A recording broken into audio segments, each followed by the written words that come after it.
much. I still, I still like Fiddler on the Roof, and I still like, well, I don't like Chorus Line that much, but we can disagree. Do we disagree on that, Don? We do disagree on that. You do disagree. I just, we can talk about that later. Talk about it later. Actually, Don's in Buenos Aires, so it's amazing what technology can do for the East End libraries. But anyway, and so, I never really thought that I would, meet Sondheim, but years go by, pages from the calendar, coming off the wall. And eventually at the New Yorker, where I'm a staff writer, there was listed that he was going to have a new musical come out. And the musical was based on two movies by Luis Buñuel, The Exterminating Angel and Discreet Charm of the Bourgeoisie. And, I thought, well, maybe I'll write about Sondheim. And the idea of writing about Sondheim was a little bit like writing about Mozart. I mean, the idea this person was there and you could meet him was completely insane. I mean, I've written about a lot of well-known people. It's part of what I do. But I mean, Sondheim, he was a god. So I wrote him, and I didn't really expect an answer. I expect, either an answer from an agent, an answer from a publicist, an answer from an assistant, something to indicate that Sondheim had certainly passed the age of being interviewed. I remember once I wrote John Updike, the novelist, in a similar vein, because we were doing something at a magazine I was at, and he wrote back and said, "I'm afraid that I've passed the age of being profiled." And I thought, surely Sondheim, who was then in his mid-80s, would have passed the age of being profiled. But I got a note back from him, an email back from him, writing, "Dear Daniel," which is my actual name, "Dear Daniel, if I may." And he signed it, "Best to yours truly, Steve," which was kind of stunning. I mean, to get this note from Stephen Sonheim. I mean, basically his main point was, yeah, he'd be open to a profile if I cared to profile him, sort of becoming, I don't know if he was just play acting, where he really just thought that being profiled in New York would be the cherry on his extraordinary ice cream. But he said that he would be honored if we would profile him, which, I mean, I have to admit, I thought was laying it on a bit thick, given that at that point, what he had, 7 Tonys,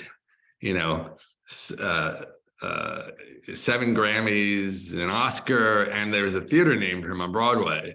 So really, and a Presidential Medal of Freedom. So honestly, I was not so sure that a profile at the New Yorker would be earth-shattering for him, especially because upon digging a little bit deeper, it turned out we'd already profiled him about 10 years before, 15 years before, and we'd all forgotten about it.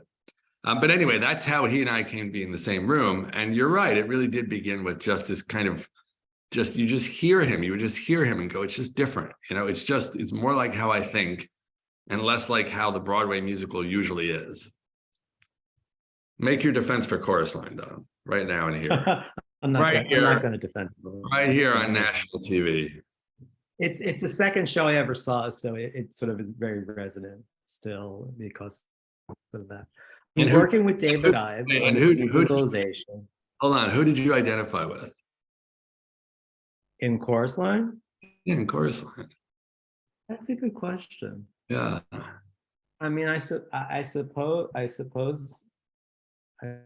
it's Paul, a gay character. I mean, it was so earth-shattering at that point in my life to be like this sort of young gay adult teen, I guess. It must have been like 14 when I saw it or something, 15. But I just remember the commercial being so startling and so spare and so gorgeous and wanting so desperately to see it and stopping whenever the commercial came on to sort of watch it because it always really looked like something really special. And it's being since it was one of the first shows I saw, the second show I saw, I mean, there's that moment too where you're seeing live performers for the first or second time on stage, and it's so sort of impressive, and I don't know. We can talk about that more later. Don was from Williamsburg, so he was coming across the river. I was coming across the bridge. Yeah, whereas I was a Manhattan boy, so I was already jaded. So I identified with whichever character it is who feels nothing, She Right, right. the feeling that That the makes bullshit sense. was That observed. makes sense. Anyway, okay, back to Sondheim. I So mean, I was only a few blocks away from at school, so it wasn't. I mean, I wasn't going so far, but still. Anyway, chorus line to me is something that it's, he. I feel like I know a lot about those people and the people who created it, and that's sort of it's yeah. reflected in the work, and that's very powerful in me. Anyway, so talk a little bit about the musicalization he was doing of the Buñuel films. To me, what's striking about it is that it's very late in someone's career, obviously, right? I mean, he had already pretty much had his extraordinary career, and now he's in his mid 80s and he's trying again. And that's, we all know that's extremely hard to do at a late stage. And to do successfully, it's even harder. I mean, I was trying to think last night when I was thinking about it, and I couldn't think of too many great artists who created something new and different and fresh when they were 85 years old. The only one who came to mind is Matisse. That was it. It seemed like his late work is fairly extraordinary, and that's one of the reasons I sort of admire him so much, is that he was able to figure out how to do it new again at 85 or 83, however old he was when he was doing that. But now Sondheim's even older than Matisse was when he created those cutouts, and he's so talk about that and what kind of pressure you feel he felt, and if I noticed when I was rereading the book last night that he talks about being 85 and everything is slower. Everything for him is slower. By the way, let's talk about that. Oh, I will. Nola, I'm admitting people. Is that okay? I'm very democratic. And anyone who shows up I've never had control of a Zoom before, everyone. And it's really fun. So I assume anyone who's gotten this far is on the list, or I'm wrong. Okay. All right. Anyway, they're welcome to come and they can stay for coffee. So, yeah, so he is old. I mean, and not only is Sondheim like chronologically old, but it's been a long time when I meet him since he's really had a show that cohered. I mean, you can argue on which of the last of his shows, was as good as his earlier work. And he himself had said that, an artist tends to do his best work by 50, at least a composer lyricist. Mentally, and intellectually, he was 100% on. I mean, there was no way that he, everyone ages differently, but there was no particular way in which he seemed any age other than whatever age you could be. I mean, he wasn't. He was totally on. I think what had happened. So he himself brought up the issue of aging with me. The book consists of 5 meetings. The first one's at his house. It's right after that email exchange. And in that first meeting, it's basically an audition where he and I play kind of cultural poker. What do you like? What do you like? What's your favorite Hitchcock movie? Oh, I hated that one. I love this one. It's that kind of thing where I think he was kind of determining if I should be in the room with him. And I appear to have passed that because, I'm invited back. So then what happens is, we meet together. Well, okay, so what happens is he then backs out. And in fact, the finale is a story of 5 interviews and 4 backouts. So he backs out, and he backs out because he says that the other people involved in the creation of this new musical, which was called Square One, and which we may still see, he says that they would not be comfortable having me in the room. But he and I agreed to meet up for a big event where he's being honored by the PEN organization, which is a writers' rights organization. And his +1 is Meryl Streep. So, I meet Meryl Streep, which is not something that I ordinarily, Nemo and I had never met Meryl Streep, and now I have, and Nemo still hasn't. So I have one on him. Anyway, sorry, that's a text. So, and then again, then I go out to his summer house. No, we have a big interview in his townhouse. He has a townhouse in New York that's really like a stage set. It's a townhouse in the East 40s in Turtle Bay. It's got all these beautiful arcane bits of furnishing and old games, and everything seems to have a showbiz story around it. It almost sort of cries out for like, ask me. But we do have a good conversation there. And, he has people on his staff who come and go. He's got a musicologist and he's got a housekeeper who should have, been played by some wonderful character actor from Broadway. And, as soon as she arrived, you almost felt like, you should break out into applause because you'd seen her in so many great things over the years. But in fact, she was really his housekeeper. And then after that, we have such a good time that we meet at his country house, which is in northwestern Connecticut. And it's there in interview 3 that I think things get a little bit more, I wouldn't say intimate, but they get a little bit more personal. And he says then, he's had a bad morning writing when I walk in, and he's working on this musical. And we later go into his, into his room with the piano, and you can see he's literally writing his musical, which is kind of a stunning thrill. I mean, like I say, it's almost like you walk in on Mozart and he's got, the number 40 half done. And you want to say, return to the tonic. So he, he says then that he feels out of date. And it's an interesting comment, and I think it's actually the key exchange in the entire book, because he doesn't say that he himself can't do it. He more sort of says, why am I still doing it? And he says, he compares himself to his father. So he had a father, we talked a lot about his parents, and he had a mother he famously despised, who was a social climber, and who traded off of her son's name, and many, many issues there, which he had discussed before, and he discusses them again with me. But he had a father who was a dress manufacturer, and he was an amateur pianist, and he'd go to a show and he could pick out a tune. So, and Steve used to sit on his lap or next to him on the bench, and I'm making this up slightly, but his daddy with the big hairy hands was tapping away, and he got to put his hand on it, and that's how he learned to play show music. But he said his father had loved Victor Herbert, the operetta composer, and how he had always felt looking at with his father's interest in Victor Herbert, that this, he said it was old-fashioned SH asterisk T. And now he was that very same thing.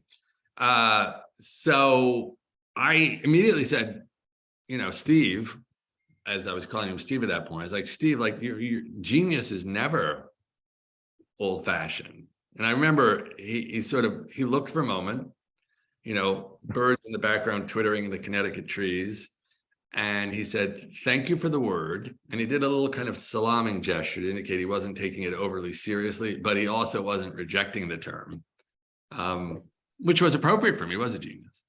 And he said, real genius is always able to take what it wants from the culture and absorb new trends. And he mentioned Stravinsky, Picasso, and Gershwin. It's interesting he doesn't mention Matisse. I don't know if that's just because your Matisse example is excellent, actually. And he said he couldn't. So I think that's one reason that our interviews ran into sort of difficult sledding, was that he said, I'm basically a creation of the sort of show tune world, of the 30s and 40s. And what I care about is harmony. And he said, modern musicals don't really care much about harmony. They're rock musicals, or they're light rock musicals, and they're mostly interested in melody. So anyway, that was. Sorry. No, they don't even care much about melody either. It's completely different. Yeah. Anyway, go ahead. No, they do care about melody. Well, what else are they pounding away there with? It's the complexity of the harmony is what Sondheim adored, and the way you could wrong foot someone by, holding off an eighth of a measure. I don't think they do that. They're meant to give you a song to take home. Right.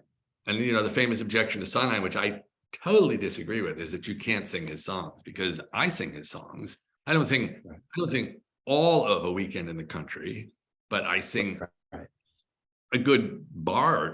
The point is, and my daughter goes around singing bits of, West Side Story, and I have it on good authority, Don, that you're partial to sections of Follies, and, my mother-in-law probably is humming a bit of Passion, although who can hum Passion? I don't really, that one's a bit of a head scratch. No one's humming that. No one's humming Passion, but my father-in-law is definitely humming, meaning a funny thing happened on the way to the Forum, something familiar. Anyway, Right. that's the point. It's like he is singable. He's just not. I mean, you can't sing the whole song, but since when was that a benchmark?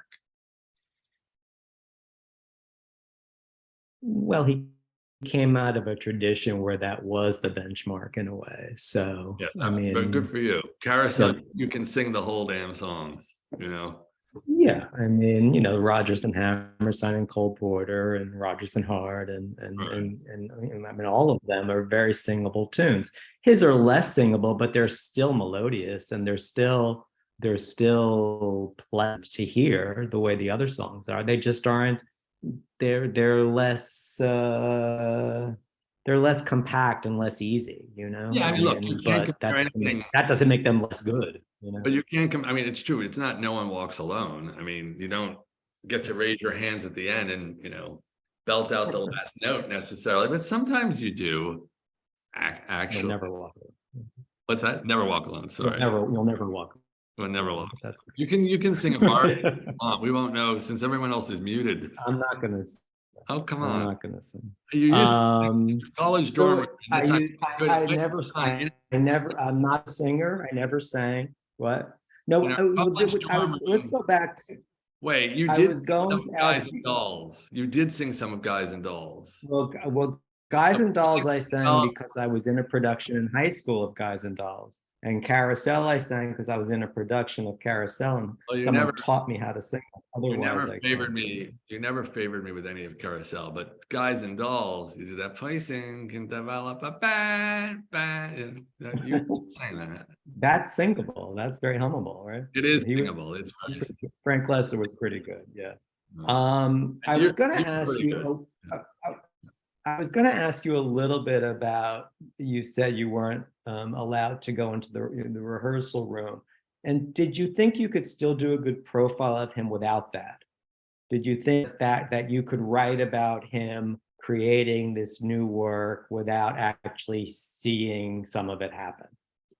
Yeah, I mean, the hook of the new musical, was certainly interesting, mostly because it was going to bring us into the present of his creative life, and what he was doing now. And it had been 15 years, I guess, since we'd last seen a new work from him, and longer, if you wanted to go back to the last work that people had really, really, really liked. But yeah, that had been in a way more his idea, as you'll see in section 1 of Finale. He's the one who says, you could do a piece about, the making of a musical. I hadn't really been there originally. I mean, obviously always going to be interested in that, but you were a publicist for many years, and in fact, a publicist for several Tony Award winning shows. Would you like a journalist backstage the composer lyricist is doing his first rehearsal with the star of the show? I'm going to answer that question. Can I answer that question? Yeah. I always did, and my feeling always was that if the writer was there, you're going to get a better feature, and you're going to get a more compelling feature, and you're going to get a more extensive feature, and you're probably going to get more inches. And so I often fought for that. I more often than not lost, but when I won, I felt that the gamble paid off. To me, it was a kind of short-sighted way of looking at it that a journalist wouldn't be able to see. Do I understand the argument against it? Absolutely. At the same time, that wouldn't deter me from fighting the fight. So yeah, but I get it. I understand why they didn't want somebody there. At the same time, didn't you feel like your piece was going to be less interesting without your seeing it? No, I mean, it was just going to be different. I mean, it was Sondheim. I mean, you had a guy who had plenty to talk about. Right. And in some ways, I think what we most wanted to know about Sondheim. So, Sondheim had always been available-ish to the press. And there's a regular flow of interviews that were done with Sondheim previous to various shows opening. and he's always clever and he's always interesting. But I don't believe there's actually ever was a profile of Stephen Sondheim where you like saw what he does when he's not being clever in a hotel room talking to you about the most recent show. And I kind of I always say like the most interesting profiles are the ones where you see the person pick up their dry cleaning, because people give themselves away, I think, in a much more interesting way when they're having their more ordinary encounters. So, I mean, if Finale succeeds, it's because I got him at least sort of somewhat out of his formal zone. It's not like we don't talk about the last show. We do talk about the last show, but we also talk about things that are sort of trivial, which I found enormously interesting to talk to him about, trivial things. We discuss how he feels about death. That's not something one typically discusses in a profile of a celebrity. We do a lot of very detailed, we do discuss, what we also do is we do discuss Square One, the Buñuel musical, in some detail on an almost technical level, where he takes me, remember when I'm in Connecticut that day, he's been writing, and so he actually takes me into a single passage and shows me a little bit about what he's thinking. And that to me is probably more interesting than how he would have worked with the orchestrator, I mean, Right. I think Right. so. I think I got my cake and ate it too, although he kept taking my cake away. It was Right. more like, One who's of the that? things I was going to say, excuse me, is that like one of the things I like about the book so much is that it deals with him in the present, and that's kind of, I think, what you're saying is that it deals with him in his life as opposed to him looking back on his career. So you get that, but you also get like just him living. Right. You see the housekeeper come in, you see the husband come by, and and that's valuable, because that's what you don't see and hear when he's profiled for the New York Times. Like in the New York Times, you're like, oh yeah, this was great. There's a lot of sort of colorful detail, I would call it. It's nice. And that, I think, has a lot of value. It also, in a way, it humanizes him even more. Yes, he's a genius, but he's also just a man, and that's interesting to me. Well, I mean, the reason it had never happened before is I think he didn't want it. I mean, it may be some of our listeners with really long memories may remember, I don't know, maybe there was a New York Times Magazine piece in 1964 where he let them into his house, but I would be surprised because, as a theater guy, he appreciated the importance of appearances and of the stage set, which is really kind of what the house in the East 40s was really like a stage set. I think that he was open to more, and that in a funny way, if it hadn't all been connected to a show, well, if it hadn't been connected to a show, it never would have happened. But if it had happened and it wasn't connected to a show, if I just, I could have been his Boswell, and really we could have just done stuff together, and I would have liked that. That would have been for me really, really valuable, because it's the piece of the record with him that's totally missing. There is a biography of him, and it's not bad, but it's not very personal. All the interviews I've seen, he's in a hotel room, or he's in this one room in his beautiful, as you say, it was the house that Gypsy built, because he bought it in 1960. And I mean, there are good stories. Katharine Hepburn lived next door, and when he was composing Company, she once rapped on the garden door, and because they backed out on a garden together, and said, would you please stop that noise? So I don't do a good Katharine Hepburn. If you do a better one. It's a website like this. It's like, right, in the back. So yeah. And he was on this storied street, and all of that's quite wonderful. And I didn't mind hearing stories again. I mean, I don't feel certain stories can be like told too often. I mean, who's really going to go and look up a interview that he gave to the New Yorker in 15 years ago? Very few people. So although stuff is more available today, practically speaking, you want it in a different way. You want it in a way that you can, that you can just hold it. So, I mean, you take this and you sit in bed and you read it, and it's different than like going on the computer and trying to find old interviews with the guy. But the main point is like, the show and show business in a funny way. What I would have loved from him was to be with him all the time, truly in that intimate way, and to really discuss composition in a deep way, like what is your creativity like? Because he was actually a technically trained music guy. Unlike most showbiz composers, he had studied at Yale. So he knew musicology, if that's the word. He knew the technique by which, classical composers compose too. And so he was good at talking about it. I mean, he was good at talking about anything. Honestly, he was good at talking about everything. I mean, that was the joy, he was good at talking about everything. There was nothing he didn't have a good opinion on. This brings me to something that I want to talk about. Is one of the things I like so much about the book is that, and this is probably because I worked with journalists for so many years, is that the book is very much about the journalistic process. It's certainly about Sondheim, absolutely, but it's also about like how an interview is set up and why it's set up and how do you get the subject to agree and what obstacles you face, and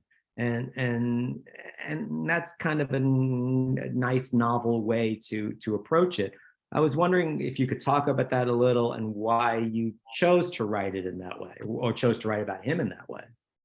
Well, I think what you're saying is true. The book is, in a way, two books. One is, a way to meet Stephen Sonheim, and another thing, if for whatever reason you may be curious, is like how does the New Yorker create these, not just the New Yorker, but how does the New Yorker create these long profiles where this person is, seen from a million different points of view, and you tag along with them and they go and play bocce, and then there you are at the barbecue later that night, and then suddenly you're flying. I'm thinking of a Billy Joel profile. That was a very good Billy Joel profile we had anyway. And then you're flying on his private plane to his, a lot is going on behind the scenes. You're having a lot of email exchanges. You're negotiating. You're trying to build trust. Sondheim and I had pretty good relationship. She said this little shaggy beige dog is partly Sondheim's doing, because when I first went to see Sondheim in this beautiful house, he had two standard poodles he's very, very kind of famously fond of. And I can't remember their names because, honestly, we only remember our own dogs' names, really. But he knew them really well. He's like, oh, that one loves people and that one doesn't, but I couldn't tell the difference. They mostly ran around and knocked things over. Anyway, I said that our own beagle had recently passed away, and he put me in touch with Bernadette Peters, who runs an animal shelter in Brooklyn. Well, doesn't run it, but is the benefactress of something called Bark. And although we didn't ultimately get Nemo from Bark, that was one of the kind of things that kept us going till we eventually got Nemo from. Big shout out to Muddy Paws in New York. And so we had this from the beginning. I mean, we had a lot of areas that aren't really technically speaking. I mean, that would never have appeared in a piece in the New Yorker. That's too ancillary. I had an uncle who was in the theater, and that was also something that we talked about. But a lot of what I wanted to do. So the one book is the Sondheim book, and then the other book is, I don't know. I mean, if you're somebody who's curious about journalism, the kind of interview type journalism that you see in the New Yorker, Vanity Fair, New York Times Magazine, a couple other places, this shows you a little bit about what you as the journalist are doing, and I mean, there's a certain amount, a little bit of it seems like a bad high school dating relationship. I think you would agree, where like you're not always, sometimes you wait a couple of days before responding to an email, all that kind of thing. But that was more the trivial stuff. I thought the bigger stuff about it was like, how do you prepare for an interview with someone like Stephen Sonheim? How do you deal with the fact he doesn't want to do it anymore? All of that kind of thing. I mean, again, he fired me 3 or 4 times. I can't actually remember for sure. And sometimes with Sondheim, appropriately enough, wasn't that clear. But he, what do you do? Do you cry? What are you feeling? Like, are you feeling like you want to cry? You're feeling angry? I don't really know. So an ordinary New Yorker profile of this sort. So I see him 5 times.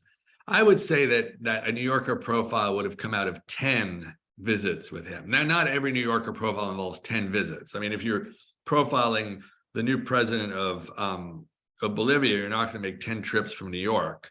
But for somebody who is nearby, where it's possible and where they're available, as Sondheim was, you want to spend a lot of time. You want to really understand the person, and that doesn't happen that quickly.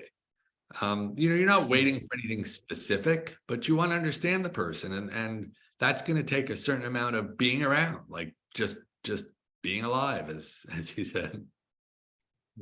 Right. Well, let's talk a little bit more about his personal life. You started to chat about the mother. Let's talk about that a little bit more, and let's also talk. This is sort of a little more topical, I think. He came out publicly when he was around 70, and I always think that's kind of interesting, and what that sort of means in light of his work, and how that sort of impacts his work and what he wrote about. And I don't know his work inside and out, but I've never seen a gay character in any of his work. I mean, I'm wrong. So let's talk about those two things, and how that sort of how you saw that in your chats with him, and in seeing his life a little bit. He obviously, with me, as with everyone, did not love to talk about what's truly his personal life. Right. I think he wrote 2 books. One's called Finishing the Hat. Really, that's the first one, I think. And then the second one is Look, I Made a Hat. And in the beginning of the second one, he says, the main objection to my first one was that everyone said I wasn't personal enough, by which they mean sexual. He actually writes that, or something very much like that. And you're like, well, no, actually, Steve, personal doesn't always have to mean sexual, but that's okay. But I could see, like, the idea was stay away. So while I was profiling him, I didn't know he had a partner. And he brought him up very incidentally. If I remember right, and I could be wrong, it's because we're going to go on a car ride to this benefit, and there's a man in the car, and he says, "This is Jeff." And I don't remember if he introduced him as his partner or not. But during those 5 interviews, or in that space, they marry. And Steve didn't mention that to me. I mean, he wasn't obligated to, and it wasn't public, but he didn't mention it. So that'll give you some hint. I can only speculate, because my uncle was almost the exact same age as Sondheim. They sort of almost knew each other. They were both gay in the theater in the exact same period. And my uncle too, I think one of the kind of objections to Sondheim is, where was he during the gay rights movement, right? I mean, he kind of led from behind, if he led at all. Right. And I mean, maybe you know more than I do about this, but I can't think of. I mean, I think there was a certain amount of criticism of him, wasn't there? In that. Correct. Yeah. And correct. And so he was kind of he was from that generation that wasn't closeted, but also would not really have wanted you to mention it. They just didn't want you to mention it. Like, I guess they felt that it was in some way limiting them, or diminishing them, or caricaturing them. So they didn't like it. And I don't think he ever quite passed that. Although, as a guy who was aware of the world, I do think he became more like willing to say, yeah, and kind of challenging you to have the next statement. I didn't ask him about gay characters in the musicals, because for one, it seemed like not interesting question, because his characters were quite sublimated. He already had a character when the musical came out, and he's like, yeah, I get that a lot, and we went to him seeing diminishing of his work and his ability to inhabit different characters at different times that I'd not seen before. And it would not have been a bad question, because I do think he reflected the times, and he hadn't really talked about in any way about being gay, probably he marries in his last year of his life, last 2 years. Right.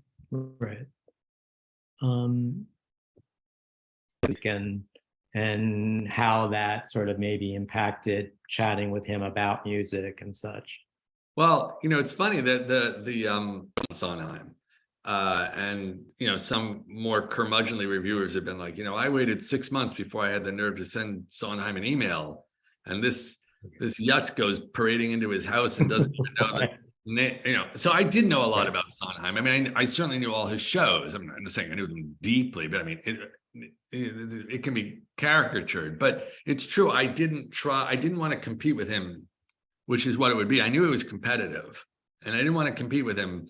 But I did know a lot of, he could talk about Victor Herbert, and I knew who Victor Herbert was, and I probably saw Babes in Toyland once, and I don't know. I actually think also was sort of helpful. I knew a lot of show music, partially thank you. But I'd seen a lot of shows by then, so we could sit comfortably in the room. But it is, but I didn't want to try to get into his face. I didn't want to out know him. First of all, he remembered everything about his own work, including rhymes. I assumed he wouldn't remember the rhymes in Gypsy, but he did. I mean, he really was intensely. I think he said to me, actually didn't say to me, but he said to someone else, some other interview, something I think is quite right. He said, I'm a lazy man, but I'm not a lazy artist. And I think that actually very nicely captured his affect. I mean, now, when he's 87, it's a little bit different, but I think that was sort of always true of him, is that he was, his standards were enormously high, but I think a lot of his sort of compositional energy and creativity came from sort of lying around on the couch or avoiding his work. Another thing he said to me at one point, and it's in Finale, is he said, I can't get anything written unless someone's waiting for it, which I thought was really interesting. So, and I don't know if that's true even with that, if you go back to that college musical from Williams, but I wouldn't be surprised if like somebody was waiting first musical. But now, I'm a much more educated man now about Stephen Sonheim than I was then. I don't think I would have known what Saturday Night was. I mean, so Saturday Night is his first musical. It's never produced because the producer dies, and this entire musical is just shelved. And then Sondheim goes on to be invited to write the lyrics to West Side Story. And in a sense, although, the musical is Leonard Bernstein's more than it is his, he becomes famous essentially overnight. And people recognize this massive talent, but Saturday Night is not produced, I don't think, until the 80s. And so it was produced, I believe, in the mid to late 90s off Broadway. So that's the second stage production?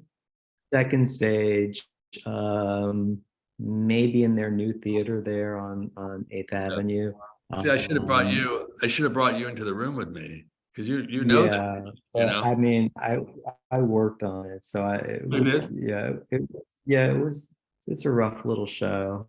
It's an early work, obviously. I mean, I love to hear it. Isn't it? No, it's not coming around. In Finale, there's a exchange with someone. I don't know if it's ever was recorded. I have no idea.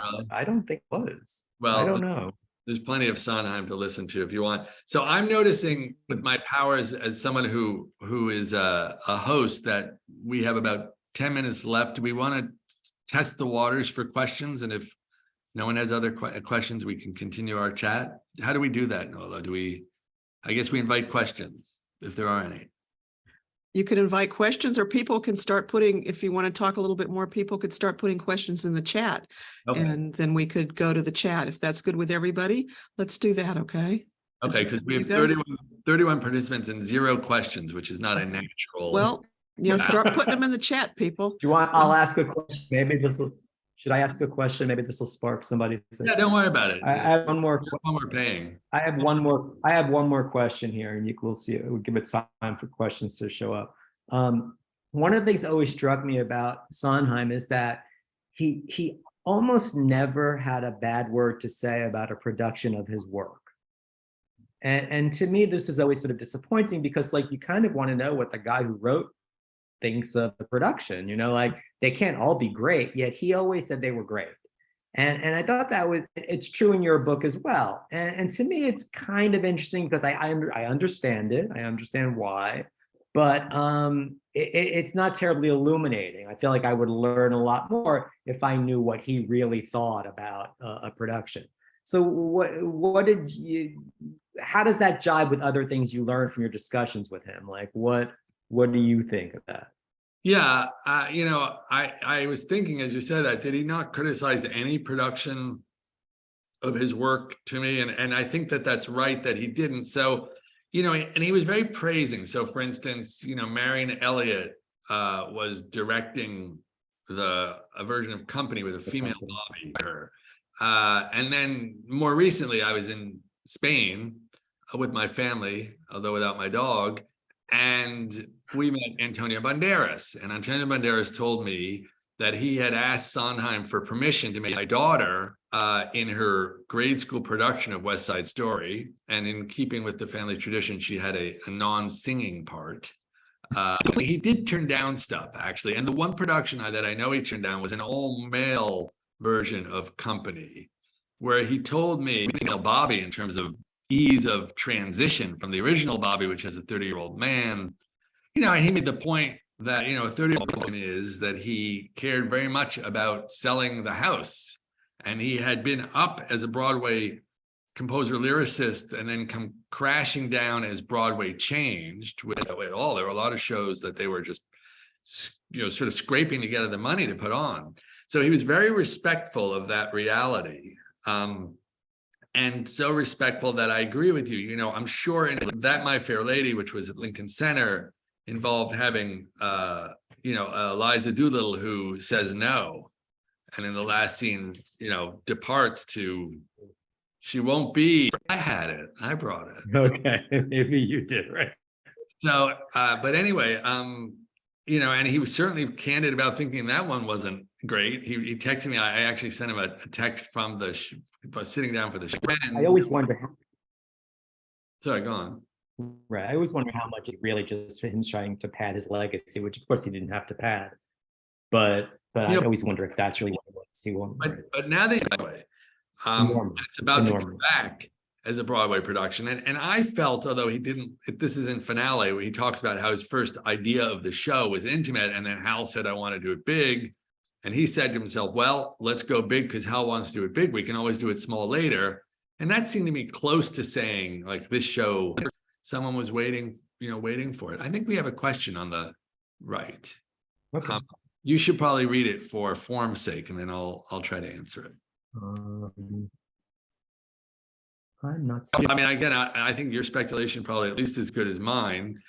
I mean, it was certainly his cast of mind. So one of the themes of Finale is that he and I are in a kind of constant jousting, which is weird because, he's Stephen Sonheim and a little odd to be jousting with Mozart. But what we jousted over was lyrics, where I would kind of come up with rhymes, either from things I'd worked on my own, my community poem play where we do a parody, and I had done some rhymes to a parody of Hamilton. Anyway, he didn't like my rhymes, and he made it very clear he didn't like my rhymes.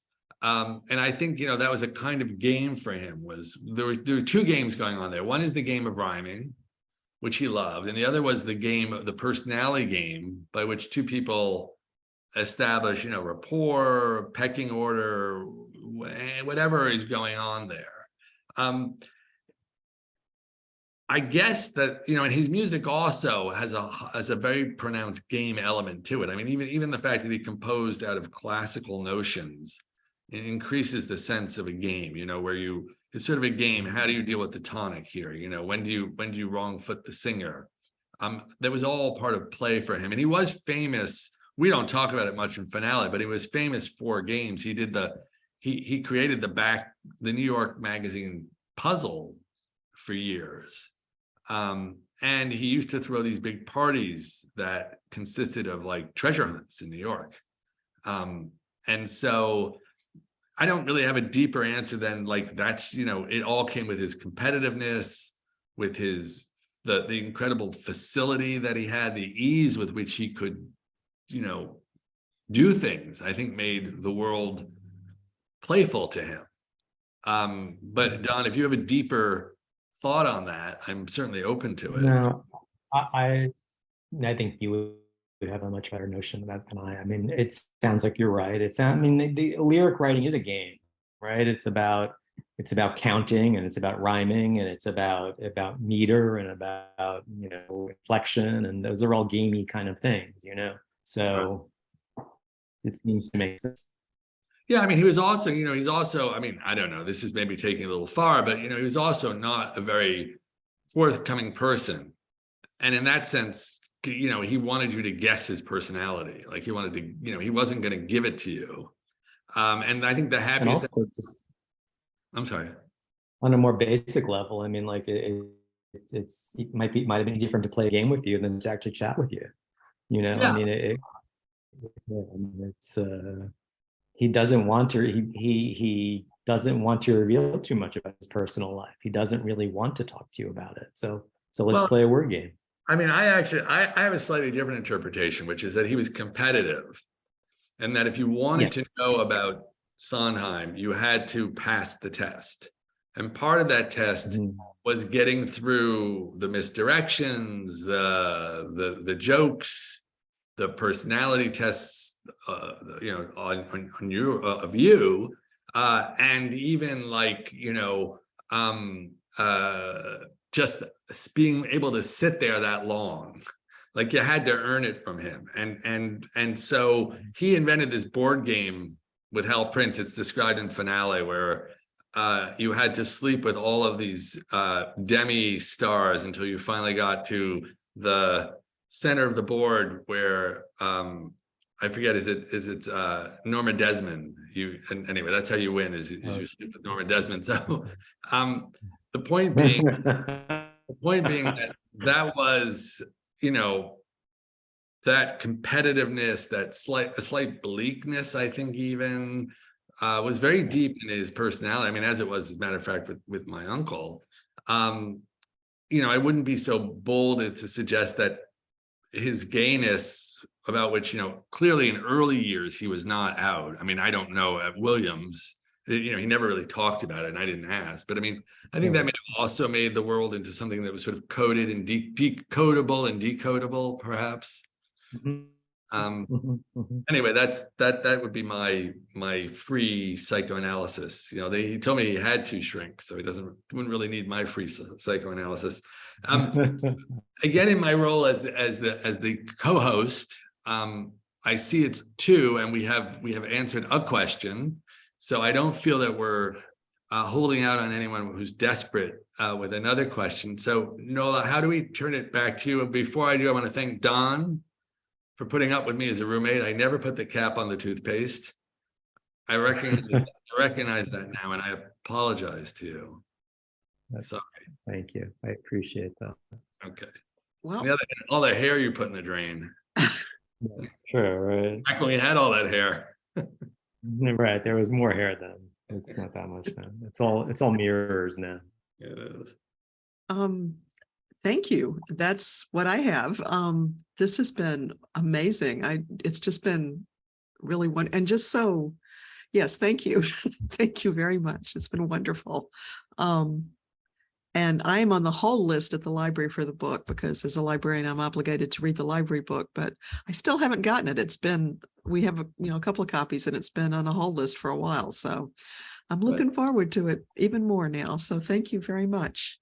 We really appreciate it. Thank you all for joining us. Stay warm, everybody. Thank you, warm. Nola. Okay. Thank you, Nola. Bye. Thank you again, Nola. Bye-bye. Bye-bye.